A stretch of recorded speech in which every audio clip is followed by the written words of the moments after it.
Olá! Vamos mergulhar hoje numa teoria bem fascinante que envolve a família real britânica?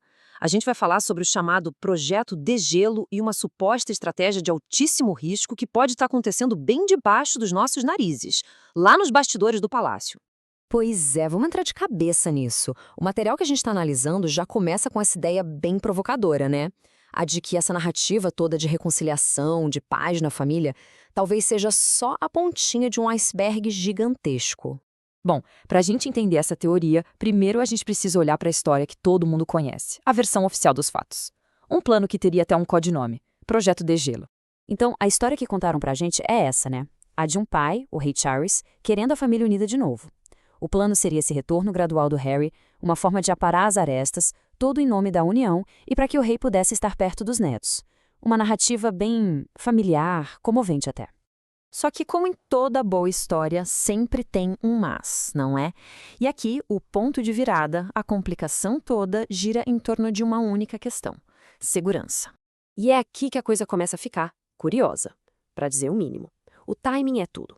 Depois de vários pedidos de segurança bancada pelo Estado terem sido negados pela Justiça, o mesmíssimo comitê que disse não antes, de repente resolve reavaliar o caso. Essa reviravolta repentina, essa pergunta por que justamente agora, é a grande rachadura na versão oficial. E é por essa rachadura que a teoria alternativa começa a ganhar corpo e fazer sentido para muita gente.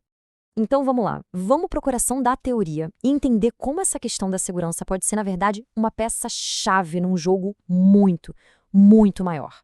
Uma ferramenta estratégica brilhante. A teoria basicamente diz o seguinte: isso não é só um pedido de proteção, não. É um plano, com passos bem calculados. O primeiro passo seria manter a pressão pública. O segundo, apelar para o lado pai do rei. O terceiro, forçar o sistema a ceder. E o quarto, e mais importante, usar essa vitória na segurança como uma porta de entrada para demandas bem maiores. Certo. Então, se a segurança é só porta de entrada, qual é o grande prêmio? O que está no final desse caminho? Bom, segundo essa análise, é algo que a monarquia já disse não categoricamente uma vez. É a tal da realeza híbrida, ou realeza à la carte, como alguns chamam. Imagina só, ter a liberdade de ganhar o próprio dinheiro, viver de forma mais independente, mas sem abrir mão dos títulos, de alguns deveres oficiais e, o mais importante, da segurança paga pelo Estado. É a ideia de estar, sabe, meio dentro e meio fora da firma. E para a gente ter uma ideia do tamanho desse conflito, basta lembrar da resposta da Rainha Elizabeth II lá em 2020. Foi um não bem sonoro e claro. Basicamente, ela deixou explícito: ou se está dentro ou se está fora. Não existe meio termo. Então, essa suposta insistência no modelo híbrido não estaria criando um caminho para a paz, mas sim o cenário para o que a fonte chama de uma nova Guerra Fria real. E aí a gente tem dois lados bem definidos. De um lado, um príncipe que, supostamente, quer redefinir as regras do jogo, criar um novo papel para si. Do outro, uma instituição que, dizem, sob a liderança do príncipe William, não vai dar o braço a torcer e recompensar uma atitude que eles consideram prejudicial à coroa. E tem uma citação de uma fonte do palácio que resume bem essa percepção interna. Dizem que Harry e Meghan confundiram um simples chá com o Tratado de Versalhes. Ou seja, do ponto de vista do palácio, o que deveria ser um acerto de contas familiar virou uma negociação de Estado, com exigências e condições.